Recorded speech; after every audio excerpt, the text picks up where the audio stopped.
রাস্তায় দুইটা মারছে, মায়ের মাথা ফাটাই ফেলছে, এগুলো একটা অরাজকতা সৃষ্টি শুরু করছে, একটা গ্যাং নিয়ে চলতেছে।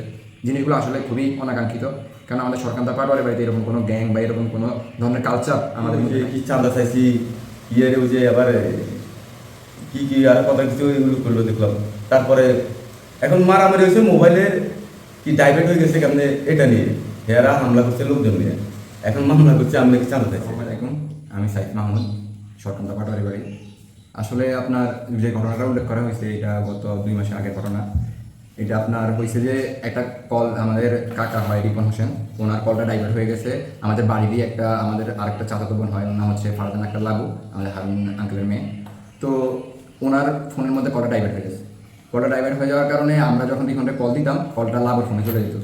রিফন্ড এটা জানে না, কারণ রিফন্ডে তখনও জানানো হয় না বা সে জানতে পারে নাই। তো যখন লাভুর ফোনে কলটা চলে যেত, আমি লাভুর বাসায় গেছি, লাভুর বাসায় থেকে লাভুর বলছি যে ঠিক আছে এটা একটা মিস্টেক হয়েছে, রিফোন আসলে আমি এই ঘটনাটা কি হয়েছে আমি রিফন্ডের সাথে কথা বলি, আমি জানাই গেছি। ঠিক আছে, যদি হ্যাঁ নিজে করে থাকে তাহলে এটা তুই 2-4 কাছে বিচার দিস, এটা সমাধান হবে।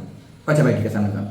ঠিক তার 10 মিনিট পরে রিফোন আসছে দোকানের সামনে, রিফোনটা আমি বললাম, রিফোন আমার ফোনটা দিয়ে বললো যে দেখ আমি তো কাকা কিছু জানি না, কেমন হইলো এটা, আমার কাছে অনেকক্ষণ ধরে ফোন আসে না, দেখতে একটু কি। আমি ওর ফোনটা নিয়ে অফিসে কল দিয়ে ডাইভার্সনটা অফ করাইলাম। ওরা বললো যেটা ম্যানুয়ালি করা যায়, অটোমেটিক্যালি অনেক সময় হয়ে যায়। যাই হোক, যেটা হয়েছে ঠিক তার তৎক্ষণাৎই লাবুর মা দোকানের দিকে আসছিল। আমি তাদেরকে বললাম যে দেখ এটা সলভ হয়েছে, রিফোন এটা করে নাই। তারা আমার কথাটা না শুনেই আইসা রিফোনরে গালিগালাজ শুরু করলো। তো এর মধ্যে একটা হাতাহাতির একটা পর্যায়ে পড়লো, হাতাহাতি হলো। হাতাহাতির মধ্যে আবার দোকানে অনেক মানুষ ছিল, আমি নিজেও ছিলাম, আমরা এটা ছুটাই দিয়েছি। এর মধ্যে লাভের একটা মাথা ফেটে গেছে। জিনিসটা আসলে কীভাবে অতর্কিতভাবে বিতর্কত কীভাবে হয়েছে, হাতাহাতির মধ্যে একটা ঘটনা ঘটছে। এর 2 মাস পরে গত 4-5 দিন আগে একটা মামলার কপি এনে রিপন আমার দেখাইলো যে মামলার আবেদন করা হয়েছে কোর্টে, আমি প্রধান সাক্ষী। আমি আসলে জিনিসটা জানতাম না, আমাকে জানানো হয় নাই। শুধু আমাকে একবার বলছিল যে, তাও 2 মাস আগে যখন ঘটনা ঘটছিল, বলছে ভাইয়া আপনি যদি কেউ আসে বিচারের সময় আপনি বলবেন না। বলে হ্যাঁ, যেটা ঘটনা যেটা হচ্ছে আমি এখানে ছিলাম, আমি অবশ্যই এটা বলবো। কিন্তু মামলার সাক্ষী আমাকে দেওয়া হয়েছিল, সেখানে আমাকে জানানো হয়নি।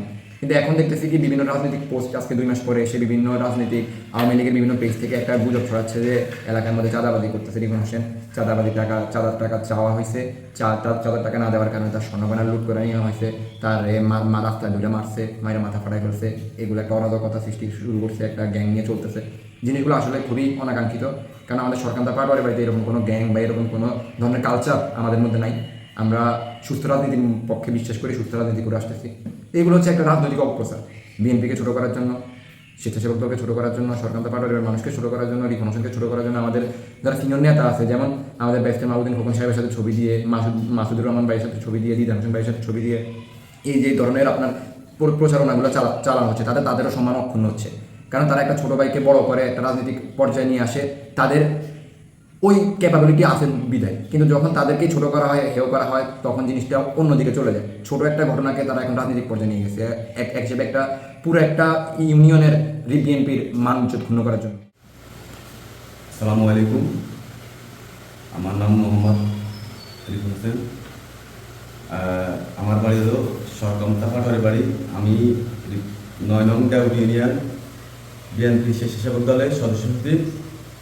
আসলে গত 2 মাস আগে একটা ঘটনা ঘটছিল আমাদের, যে আমার ফোন ডাইভার্ট হয়ে যায় না, একটা লোকের ফোনের সাথে অ্যাড হয়ে গেছে নাকি।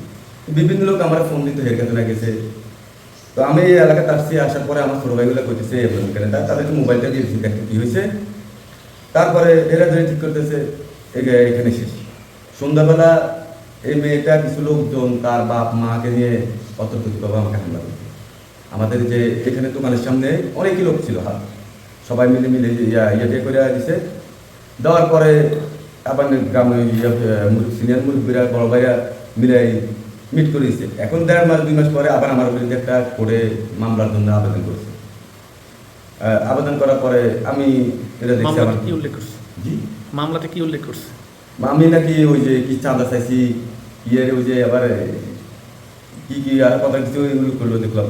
তারপরে এখন মারামারি হয়েছে মোবাইলের কি ডাইভার্ট হয়ে গেছে কেমনে